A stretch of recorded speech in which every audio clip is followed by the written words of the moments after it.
Merhabalar kıymetli izleyicilerim ve takipçilerim. Binnur'un Mutfağı kanalıma ve mutfağıma hoş geldiniz. Bugün sizler için lezzetine doyamayacağınız harika bir poğaça tarifi hazırladım. Bu poğaçalar alışılmışın dışında kat kat ayrılıyor. Yapımı oldukça kolay olan bu poğaçaya bayılacaksınız. Tarifime başlamadan önce kimin nereden izlediğini bana yorumlardan yazarsanız değerli takipçilerimin nereden izlediğini öğrenmiş olurum.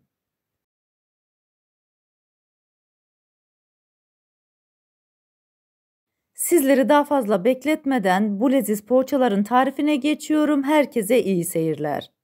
Hamurumuzu yoğurmakla başlıyoruz. Bunun için yoğurma kasesinin içerisine 1 su bardağı ılık su, 1 su bardağı ılık sütü ekliyorum. Yoğurma kasesinin içerisine 2 yemek kaşığı toz şekeri ekliyorum. 1 paket toz mayayı da ekledikten sonra spatula ile güzelce karıştırıyorum. Burada önemli olan püf noktası sütünüzün ve suyunuzun ılık olması gerekiyor.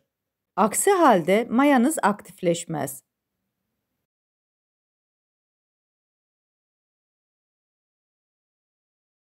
Malzemeleri biraz spatula ile karıştırdıktan sonra içerisine 1 çay bardağı sıvı yağını ekliyorum. Karıştırmaya devam ediyorum. Bu tarifimde 1 adet yumurta kullandım. Akını hamurun içerisine koyuyorum. Sarısını dışına sürmek için kenara ayırıyorum. Bütün sıvı malzemeleri biraz daha karıştırıyorum. Bu tarifimde 5 su bardağı un kullandım. Oldukça yumuşak bir hamur elde edeceğiz. O yüzden ununuzu eklerken sizler de yavaş yavaş kontrollü bir şekilde ekleyin. Biraz daha spatula ile karıştırdıktan sonra unun kalan kısmını da ekliyorum. Unun üzerine 1 tatlı kaşığı tuzu da koyuyorum. Spatulayı hamurun içerisinden çıkartıyorum. 3-4 dakika boyunca yoğurma kasesinin içerisinde hamuru yoğuracağım.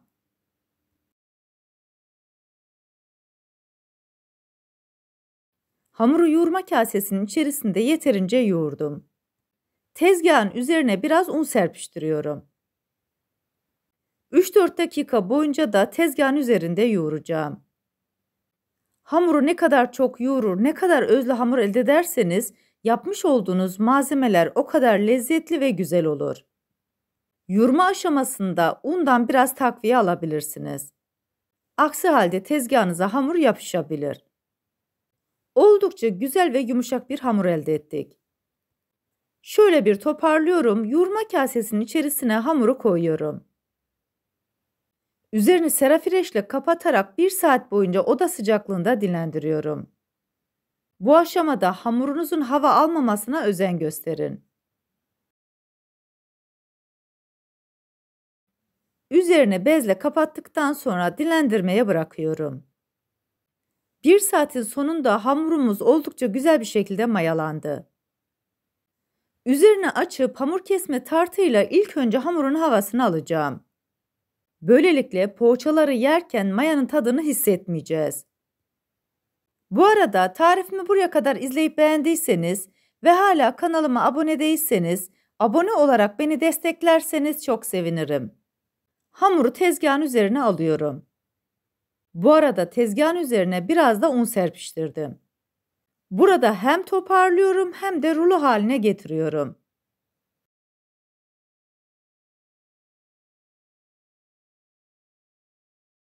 İlk önce 3 eşit parçaya kesiyorum. Kestiğim parçanın bir tanesini alıyorum, tekrar 3'e keseceğim. Bunları da beze haline getireceğim. Yani toplamda hazırlamış olduğumuz bu hamurdan 9 tane bez elde edeceğiz. 9 tane poğaçamız olacak. Tarifimde kullanmış olduğum bütün malzemeleri videomun altındaki açıklama kısmında ölçüleriyle birlikte paylaşıyor olacağım. İsterseniz oradan da bakıp faydalanabilirsiniz. Hiçbir dinlendirme işlemi yapmadan ilk yapmış olduğum bezeyi alıyorum. Bezenin altına üzerine biraz un serpiştirdikten sonra elimle biraz açıyorum. Daha sonra merdane yardımıyla tatlı tabağı büyüklüğüne gelinceye kadar açıyorum. Bezeyi açarken dikdörtgen form vermeye özen gösterin. Böylelikle şekil vermesi daha kolay olacak.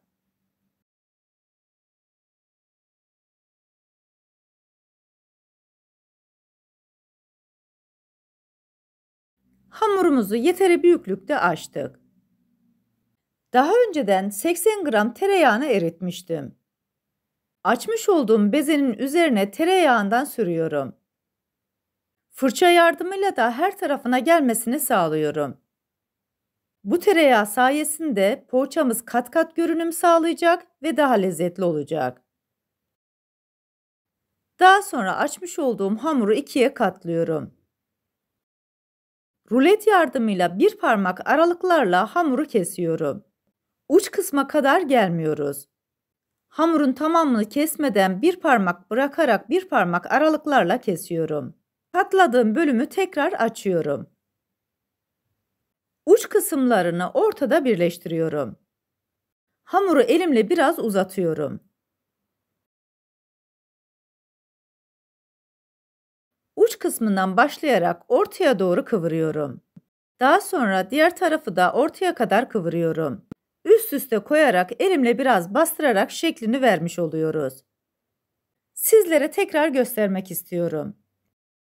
Dikdörtgen form vermiş olduğum hamuru tereyağıyla yağlıyorum.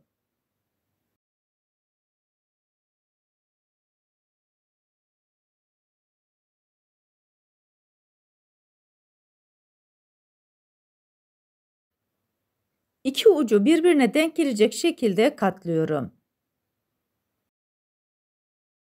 Bir parmak aralık bırakarak diğer taraftan da bir parmak bırakarak rulet yardımıyla kesiyorum. Hamuru tekrar açıyorum, her iki ucunu birleştiriyorum. Birleştirdiğim hamuru elimle biraz uzatıyorum. İki tarafını kıvırarak ortada buluşturuyorum, üst üste koyarak yapıştırıyorum. İşte bu poğaçaları yapmak bu kadar kolay. Bu arada tarifimi buraya kadar izleyip beğendiyseniz, sosyal medya hesaplarınızdan arkadaşlarınızla paylaşarak bana destek olursanız çok sevinirim.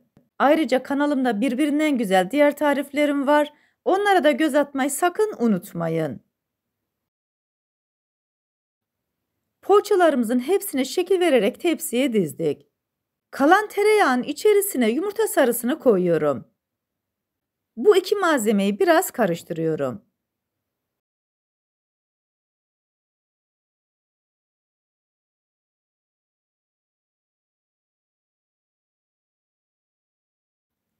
Üzerine bir tatlı kaşığı sütü koyuyorum. Bunu da karıştırıyorum. Poğaçaların üzerine bu karışımı sürüyorum. Fırınımızı da 180 derece alt üst ayara açtık. Hazırlamış olduğumuz poğaçaları sıcak fırına koyacağız.